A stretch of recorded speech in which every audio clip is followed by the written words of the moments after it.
The Wuhan Health Commission continued to reassure the public that the outbreak was under control, and no clear evidence of human-to-human transmission.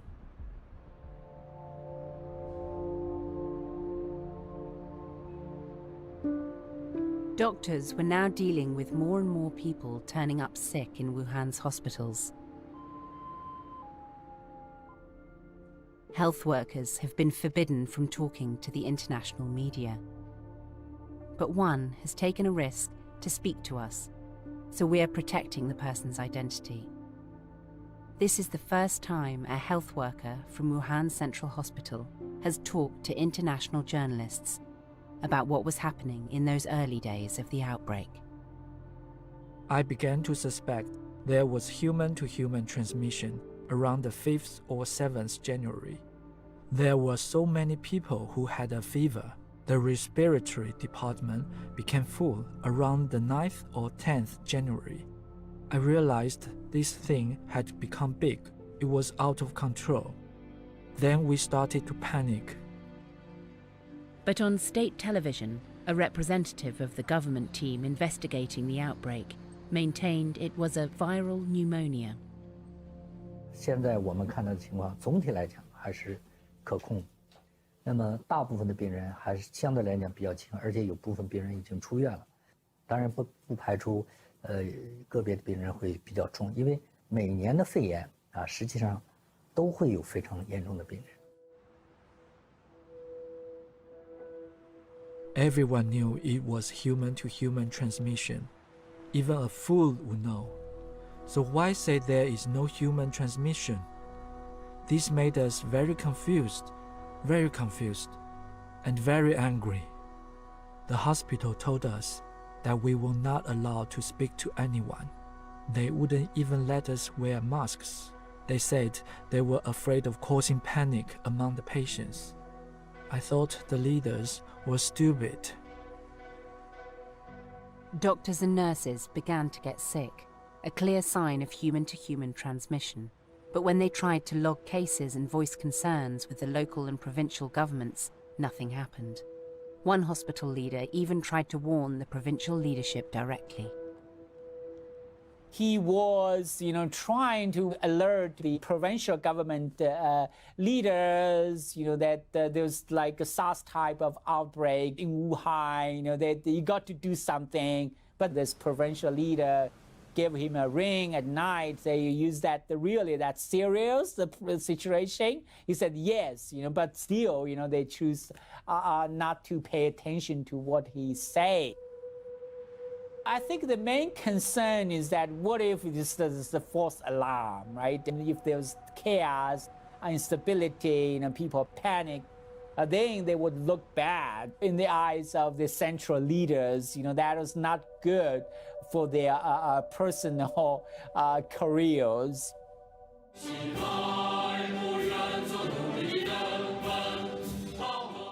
On the 6th of January, city and provincial officials began 12 days of annual political meetings in Wuhan.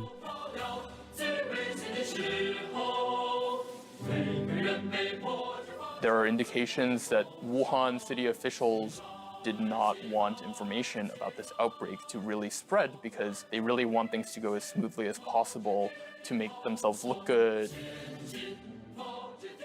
There's also could have been an order from the top down where they were saying, basically, get this under control, but don't tell anyone because we don't want to alarm anyone. It's very possible that there was kind of a systemic failure. It's a perfect storm of multiple failures happening at the same time in different parts of the government bureaucracy.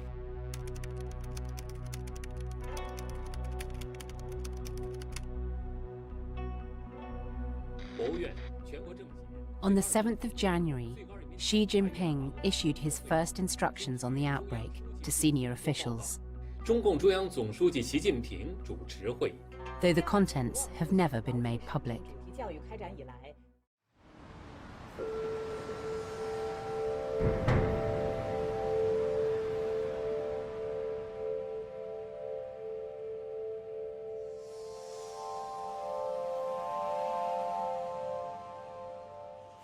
怎么说呢？我和我父亲啊都是武汉人嘛，我从小在武汉长大，我离开武汉是很早的，也去了很多地方。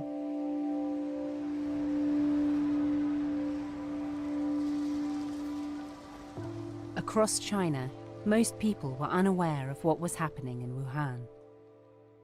Jiang Hai was making plans to take his 76-year-old father, Jiang Lifa, back to the city. 我父亲摔了一跤，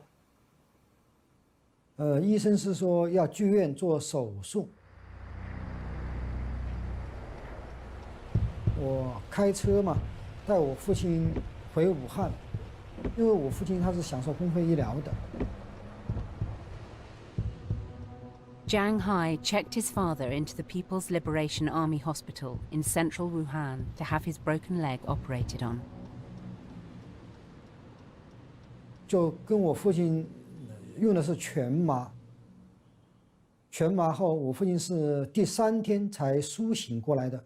当时医生跟我说，我父亲手术是很成功的，同时恢复啊也是挺好的。当时我父亲的脸色是很圆润的啊。在医院的时候，我就是看医生嘛，他们也是戴着很普通的一个口罩，并没有什么别的防护那种措施。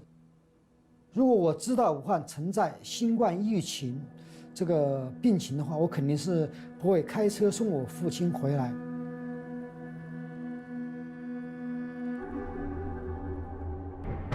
9 days after they first heard about the outbreak, officials at the World Health Organization were waiting for more information. Publicly, the WHO had repeated China's official line that it was a viral pneumonia. But behind closed doors, they were frustrated at China's lack of transparency. The WHO starts to get concerned because they're starting to hear, the Chinese authorities know more. Oh, they had sequenced the virus. They've identified what kind of virus it is, but they don't know what's going on. And that we know because the Associated Press obtained some recordings of internal meetings by WHO officials.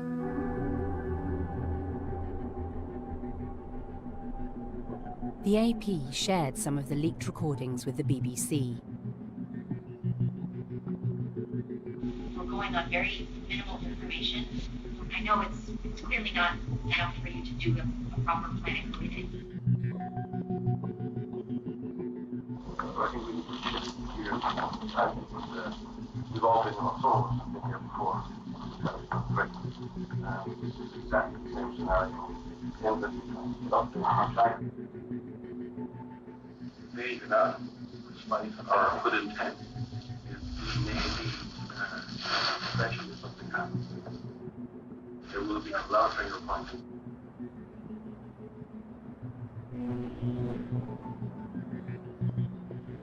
A really pivotal moment comes around January 8th when, they hear that the Wall Street Journal is about to report that Chinese authorities have identified a novel coronavirus. And this is information that the Chinese authorities have not told the WHO. The WHO was now getting critical information from the media, not from the Chinese government. The emergency's chief, Mike Ryan, had a series of meetings with colleagues to discuss the mounting crisis. Where China can make a huge contribution to the world right now is the immediate sharing of genetic sequences and primers with other countries. But unless they share that information and knowledge with others, it will probably not give them the best benefit. And it will certainly mean that other countries are going to have to reinvent the wheel over the coming days.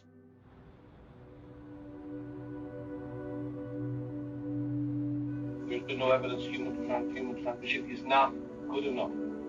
We need to see the data. We need to be able to determine for ourselves the geographic distribution, timeline, the epi curve, and all of that. It's absolutely important at this point. Those concerns are not something they ever aired publicly. And instead, they basically deferred to China. They said, China says that there's this number of cases. The next day, a WHO representative went on Chinese state television. It appears that the cases have stopped, new cases have stopped after the market was temporarily closed. And we can see that there is no clear evidence of sustained human-to-human transmission. Every day we would go back and we would ask for more information, and we would receive information every day. Was it enough every single day? No, but I could say that for every country that we've dealt with, in every outbreak that we have dealt with.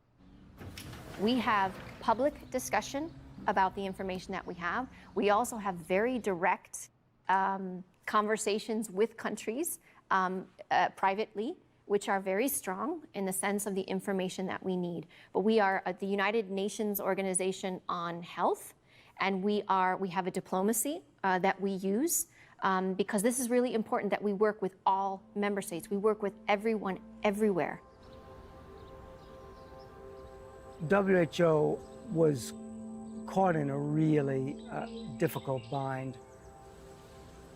It could have publicly challenged China, or, and this is what WHO decided that it would do, to actually work with China behind the scenes to try to coax them to cooperate.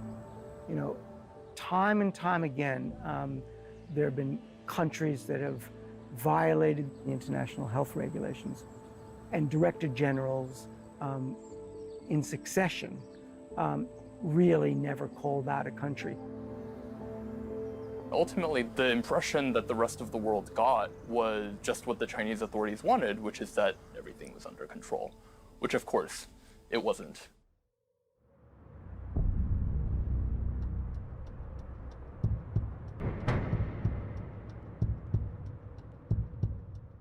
Five days had passed since Shanghai virologist Zhang Yongzhen had obtained the full genetic sequence of the virus. By now, Chinese state media had announced it was a novel coronavirus, but Zhang was still prohibited from publishing his data. Once the Chinese authorities confirmed it was a coronavirus, at that point, it seemed absolutely ridiculous that we couldn't release the data. It was untenable that we were sitting on this information and not letting it go out. It just seemed wrong. He was very stressed because he was under great pressure. He's a Chinese citizen, and he's a very proud Chinese citizen. He doesn't want to do things that he thinks will be wrong for his country. On the Australian morning of January 11th, Zhang and I were talking on telephone. He was on a plane flying between Beijing and Shanghai. I said that we need to release it. It's now or never. We have to do this. And he said, okay. So he sends me this email with a file of the sequence in. And I contact a colleague in Edinburgh, Professor Andrew Rambo, and he established a website called Virological, which is used for rapid dissemination of data. It's like 1 o'clock in the morning in the UK, and we need to write like some text saying what it is and where it comes from. My hands were kind of, I remember I was sort of shaking as I was pressing the button. I could almost hear the hands of the clock ticking. So then we posted it on Virological, and I put a tweet out saying, here's the first genome sequence. So that bit was done extremely quickly. I just felt the weight of pressure just to get this out there.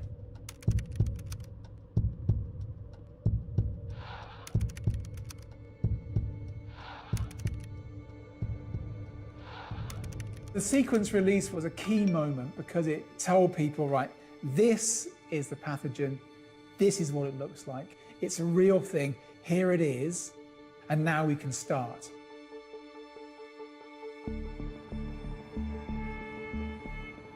The release of the sequence forced Beijing's hand. The next day, state scientists released the 5 sequences they had obtained several days earlier.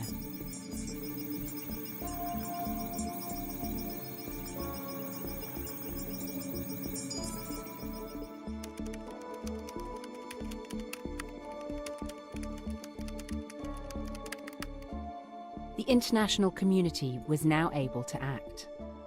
On the 13th of January, German scientists published a toolkit for a test, so other countries could check for cases.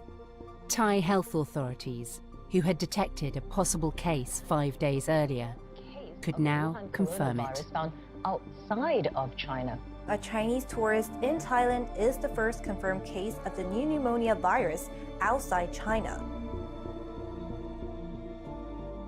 By allowing the sequence to be published, Zhang had defied an official government order.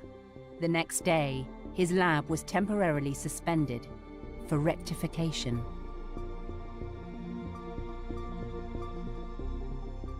In the official Chinese narrative of the fight against COVID, Zhang's name does not appear.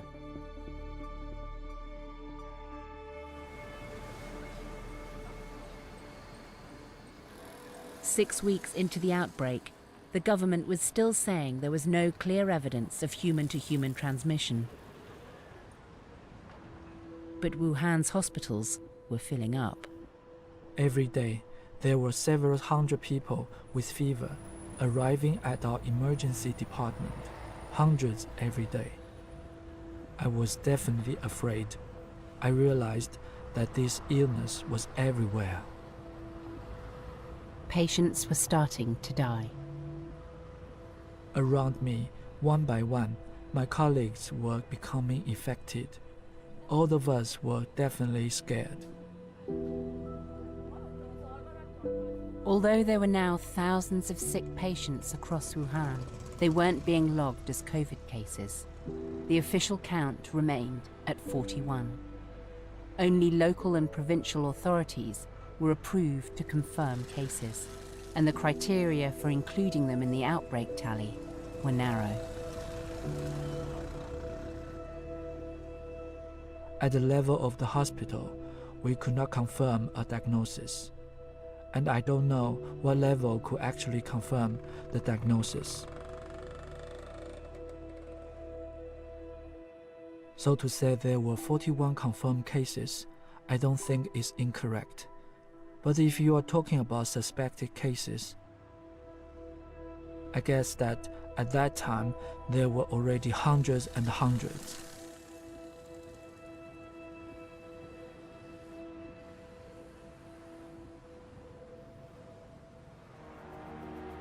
For the past 2 weeks, National Health Commission scientists had been investigating the spread of the virus.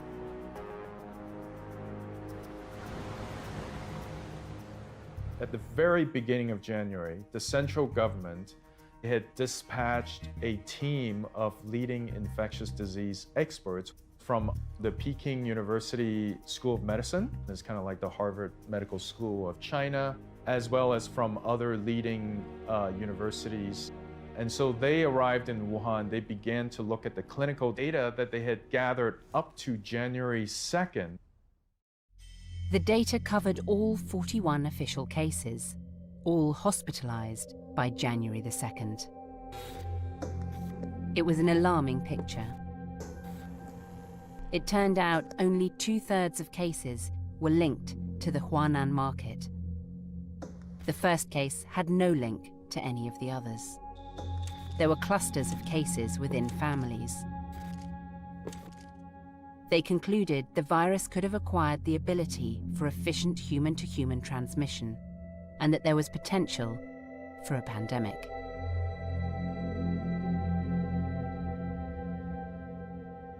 They had been working on this paper since early January, and so they would have submitted an internal version of the paper to a senior official in China.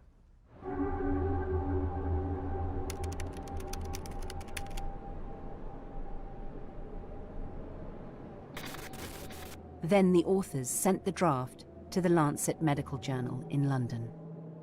When I read through that paper, I had nothing but fear, because the severity of the disease was shocking. I mean, these patients, they were rapidly deteriorating into multi-organ failure, admission to intensive care unit, a high mortality. The virus was triggering this massive inflammatory explosion which was damaging the organs of their bodies. And when you see the severity of the illness combined with the signal of the risk of a global pandemic, fear. Horton says he received the paper between the 14th and 17th of January and did not publish until it had been peer-reviewed. In the meantime, Beijing did not make public its team's findings, including that the virus was likely being transmitted from human to human.